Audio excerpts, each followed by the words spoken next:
तो हाल ही में India and European union के बीच एक फ्री ट्रेड एग्रीमेंट साइन हुआ है, जिसमें बहुत सी गाड़ियाँ सस्ती होने वाली है। एंड ये गाड़ियाँ सिर्फ सस्ती नहीं होगी, बल्कि उनकी कीमत पहले जितनी थी उतनी लगभग आधी होने वाली है। पर हाँ, कुछ गाड़ियाँ ऐसी है जिनकी कीमत जितनी पहले थी उतनी ही रहेगी। मतलब जितनी पहले मार्केट में थी उतनी ही रहेगी। मगर अगर आपके माइंड में क्वेश्चन आता है क्यों, तो जानते हैं। बट सबसे पहले आप सभी का स्वागत है जियो पॉलिटिक्स विद प्रज्वल के एक और नए एंड लेटेस्ट वीडियो में, जहां पर हम समझेंगे कि इंडिया एंड यूरोपियन यूनियन के एफटीए के बाद कौन सी गाड़ियां सस्ती एंड कौन सी गाड़ियां महंगी होने वाली है। तो बने रही वीडियो में। आप हमारे चैनल में नए हो तो सब्सक्राइब ज़रूर कीजिए एंड बेल आइकन को भी प्रेस करना बिल्कुल मत भूलिएगा। तो आपको तो पता ही होगा कि इंडिया एंड यूरोपियन यूनियन ने फ्री ट्रेड एग्रीमेंट साइन कर लिया है। तो फ्री ट्रेड एग्रीमेंट सिंपली आप ऐसा ही समझिए कि इंडिया में जो यूरोप से प्रोडक्ट आते हैं उन पर 0% इम्पोर्ट ड्यूटीज़, एंड यूरोप में जो इंडिया से प्रोडक्ट आते हैं उन पर 0% ड्यूटीज़। बट इसमें गाड़ियों पर कितना क्या हो रहा है एंड क्या नहीं हो रहा। एंड बाय द वे, मैंने ये सारी की सारी चीज़ें, फ्री ट्रेड एग्रीमेंट की ये सारी डील मैंने मेरे पिछले वीडियोस में कवर किए, तो प्लीज़ जाके वो वीडियो चेकआउट करिएगा। बट इस वीडियो में हम ये समझेंगे कि इंडिया एंड यूरोप के एफटीए के बाद कौन सी गाड़ियों की कीमत पहले के मुकाबले कम होगी, मतलब लगभग आधी। एंड कौन सी वो गाड़ियाँ हैं एंड क्या रीज़न है उनका कि उनकी कीमत ज़्यादा कम नहीं होगी, मतलब जितनी पहले थी लगभग उतनी ही रहेगी। बट सबसे पहले आप ये समझिए कि जो भी गाड़ियाँ सीबीयू के तहत, मतलब कम्प्लीटली बिल्ड यूनिट जो गाड़ियाँ है पूरी तरह से इंपोर्ट होती है यूरोपियन देशों से, उन्हीं पर ये इंपोर्ट ड्यूटीज़ कम होने वाली है, उन्हीं पर ये टैरिफ्स कम होने वाले हैं। अगर इसका एग्जांपल ले तो कुछ फरारी हो गई, लैम्बोर्गिनीज हो गई, मर्सिडीज़ की कुछ प्रीमियम गाड़ी है, बीएमडब्ल्यू की प्रीमियम गाड़ी है। तो इन्हीं गाड़ियों पर जो इंपोर्ट ड्यूटीज़ है वो 110 से बढ़ कम होकर 40% एंड कुछ समय के बाद 10% होने वाली है। और सबसे पहले हम ये देखेंगे कि किन गाड़ियों के ऊपर की प्राइस कम नहीं हुई, जितनी पहले थी उतनी ही रहेगी। तो जो एसकेडी कार्स है उन पर जितनी पहली कीमत थी उतनी ही रहेगी, मतलब जितने पहले टैरिफ लगते थे उतने ही रहेंगे। तो बेसिकली एसकेडी कार्स का मतलब ये होता है कि semi knockdown. And semi knockdown cars मतलब जिनके पार्ट्स बाहर से इंपोर्ट होते हैं एंड इंडिया में आकर असेंबल होते हैं। तो ऐसी गाड़ियाँ कौन सी है? तो ऐसी गाड़ियाँ है Honda City, Elantra, Camry, Virtus, Verna, Skoda and Honda City, various kind of cars. इन्हें एसकेडी कार्स में गिना जाता है। एंड ये ज़्यादातर सीडेंस एंड थोड़ी सी पावरफुल गाड़ियाँ होती है, तो इन्हें एसकेडी कार्स कहा जाता है। तो ये इसके बाद आती है सीकेडी कार्स।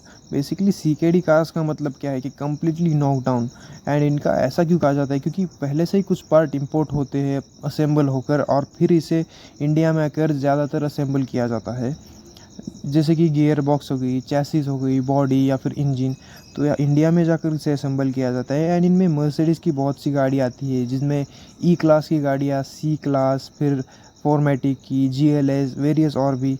एंड ऑडी की भी आती है, जैसे कि Q3, Q5, Q7, Q8।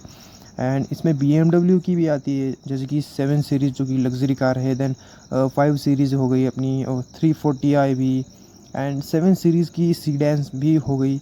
तो इन गाड़ियों को सीकेडी कार्स बेसिकली कहा जाता है। तो आई विश पे अब आपको CBU cars, SKD cars and CKD cars हैं उनमें से मेन डिफरेंस पता चल गया होगा। तो ऊपरा ऊपरी कहा जाए तो जो सीबीयू कार्स है उन पर इंपोर्ट ड्यूटी सबसे ज़्यादा कम होने वाली है, सबसे ज़्यादा फ़ायदे का सौदा वही रहेगा, बेसिकली ऐसा कह सकते हो। तो सीबीयू कार्स मतलब कम्प्लीटली बिल्ड यूनिट जो यूरोप से पूरी तरह से मैन्युफैक्चर होकर इंडिया में इंपोर्ट होती है, उन पर सबसे ज़्यादा इंपोर्ट ड्यूटीज़ कम होगी। And CKD and SKD cars पर इंपोर्ट ड्यूटी सबसे ज़्यादा कम ना होने का रीज़न ये है कि उनके जो कंपोनेंट्स है वो पहले यूरोप से आते थे एंड उस पर भी हैवी इंपोर्ट ड्यूटीज़ लगती थी। तो अब इतनी ज़्यादा इंपोर्ट ड्यूटीज़ लगने की वजह से वो लोकली मैन्युफैक्चर होकर भी ज़्यादा सस्ती नहीं हो पाती। बट आफ्टर द एफटीए क्या होने वाला है कि उन पर भी इंपोर्ट ड्यूटीज़ बहुत हद तक कम होगी। बट ओवरऑल जितनी कॉस्ट है, एक फरारी SF90 स्पाइडर, तो एफटीए के पहले इसकी कीमत होगी 10 crore and after the FTA 5.5 crore तक हो सकती है, क्योंकि ये एक सीबीयू कार है बेसिकली। एंड अगर हम एग्जांपल ले एक BMW M430i का, तो इसकी कीमत एफटीए के पहले होगी 80 लाख तक एंड आफ्टर द एफटीए से 70 से 75 लाख तक। क्यों? क्योंकि एक एसकेडी या सीकेडी कार से। तो बेसिकली कहा जाए तो इंपोर्ट ड्यूटीज़ कम होगी उन कंपोनेंट्स पर। इसकी वजह से एसकेडी कार्स थोड़ी कम होगी, बट सीबीयू कार्स ये बहुत ज़्यादा कम होने वाली है प्राइस में। तो अब फाइनली आता है सबसे ज़्यादा इम्पोर्टेंट क्वेश्चन की कौन सी गाड़ियों की कीमत सबसे ज़्यादा कम होने वाली है। तो बेसिकली इंडिया एंड यूरोप के एफटीए के बाद जो CIF वैल्यू है जिन गाड़ियों की 40,000 यूरो से ऊपर, तो उन गाड़ियों को सबसे ज़्यादा फ़ायदा होने वाला है। जो 40,000 के नीचे आती है उन पर ये स्कीम लागू नहीं होगी। एंड 40,000 यूरो मतलब लगभग आज की डेट में 43 लाख रुपीज़, 41,000। तो CIF वैल्यू बेसिकली ये है कि कॉस्ट, इंश्योरेंस और फ्रेट इनको मिलाकर इनकी कीमत होनी चाहिए 40,000 यूरो, तभी कम होगी कीमत। एंड अगर किसी के मन में सवाल आया हो तो फ्रेट मतलब शिपिंग कॉस्ट एंड इम्पोर्टेशन का खर्चा मिलाकर, देन गाड़ी की कीमत सब मिलाकर होना चाहिए, या फिर सिर्फ गाड़ी की कीमत 40 से ज़्यादा होनी चाहिए। तो बेसिकली आप ऐसा समझिए कि 40,000 इंडियन करेंसी में बनते हैं 43 लाख रुपीज़ एंड 41,000 रुपीज़। तो बेसिकली होना क्या चाहिए कि भले ही आपकी गाड़ी 38,000 यूरो की हो, पर उसमें जो फ्रेट एंड इंश्योरेंस मिलाकर जो उसकी कॉस्ट होनी चाहिए, उसकी कॉस्ट मतलब 40,000 यूरो से ज़्यादा होनी चाहिए ओवरऑल, तभी सबसे ज़्यादा फ़ायदा होगा। एंड इस डील से सबसे ज़्यादा फ़ायदा उन्हीं लोगों को होगा जिन लोगों की गाड़ियाँ मैक्सिमम मतलब ज़्यादा से ज़्यादा महंगी है। जैसे कि कुछ एग्जॉटिक यूरोपियन गाड़ियों की एग्जांपल ले सकते हैं हम, जिसमें आ सकती है कि आपकी फरारी आ गई, आपकी लैम्बोर्गिनी आ गई, Mercedes, Portia and various other car. मतलब जो भी लोग हैं वो ज़्यादा से ज़्यादा 4-5 करोड़ मतलब 5-6 लाख यूरो तक लेंगे, उनका ज़्यादा फ़ायदा होने वाला है। एंड बेसिकली इस एफटीए के बाद इंडिया में ज़्यादा से ज़्यादा हम super cars and hyper cars and sports cars देखने को मिल सकते हैं, क्योंकि पहले ही इतनी प्राइस होकर भी लोग ले रहे थे, बट अब एफटीए के बाद इतनी कम प्राइस होगी तो सोचिए लोग कितनी ज़्यादा गाड़ियाँ लेना पसंद करेंगे। टॉपिक पर आते हैं कि किन गाड़ियों की कीमत कब और कितनी कम होने वाली है। तो सबसे पहले आप ये समझिए कि कुछ सालों के लिए ये टैरिफ 110% से लेकर 40% हो गए, एंड आफ्टर वो 10% तक हो गए फाइनली कुछ सालों बाद। सो लेट्स अज्यूम कि फरारी की SF90 कार है जो एफटीए के पहले 10 करोड़ की थी, पर एफटीए साइन होने के बाद 40% होगी तो वो कार होगी 7 से 7.5 करोड़ तक। पर जब 10% फ्री ट्रेड एग्रीमेंट की जो इंपोर्ट ड्यूटीज़ कम होगी तब होगी ये 5 करोड़ से लेकर 5.5 करोड़ तक। तो अब आते हैं BMW की गाड़ियों पर। तो BMW की M2 जो है एफटीए के पहले 1 करोड़ 10 लाख की थी, पर 70-80 लाख की होगी एफटीए के बाद। वैसे ही M4 कंपटीशन जो 1.5 करोड़ की थी वो 90 से 1 करोड़ तक, M5 2 करोड़ से लेकर 1.25 करोड़ तक होगी, एंड i7 वो 2 करोड़ की थी वो 1 करोड़ 40 लाख। वैसे ही मर्सिडीज़ की जो G63 है 3.5 करोड़ से लेकर 2 करोड़ 10 लाख की होगी। AMG हो गई SL55 वो 2 करोड़ 50 लाख से लेकर 1 करोड़ 75 लाख की होगी। जो AMG GT है वो 5.5 से लेकर सीधा 3.8 करोड़ तक, और जो मेबैक है वो 4 करोड़ से लेकर सीधा 2.8 करोड़ तक। अब देखते हैं फरारी की।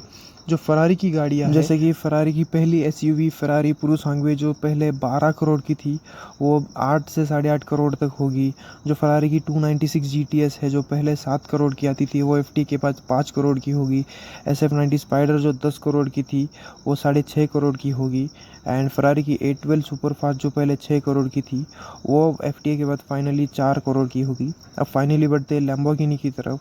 तो जो लैम्बोर्गिनी की जो V12 रिविल 2 है अभी वो 10 करोड़ की जो पहले एफटीए के पहले आती थी वो एफटीए के बाद 6.5 करोड़ की होगी।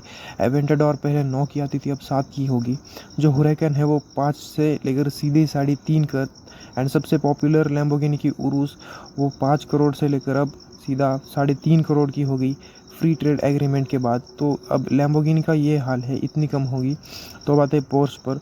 तो पोर्श की one of the most popular है 911 टर्बो एस जो एफटीए के पहले 3.5 करोड़ की आती थी वो अब एफटीए के बाद 1.6 से लेकर 1.8 करोड़ तक आएगी। एंड 992 GT3 RS वो पहले 5.5 करोड़ की थी, बहुत प्राइस है एंड बहुत पॉपुलर, वो अब 3.5 की होगी एफटीए के बाद। आई विश कि ये टॉपिक के रिलेटेड वीडियो आपको समझ में आई होगी, एंड फ्री ट्रेड एग्रीमेंट के कार के ऊपर जो लगने वाले इंपोर्ट ड्यूटीज़ है वो भी समझ में आई होगी। तो मैं इसी रिलेटेड वीडियोस लाता रहता हूँ। अगर आप चैनल पर नए हो तो वीडियो को लाइक एंड चैनल को सब्सक्राइब ज़रूर कीजिएगा एंड सपोर्ट दिखाइएगा। And thank you for watching video. Have a nice day.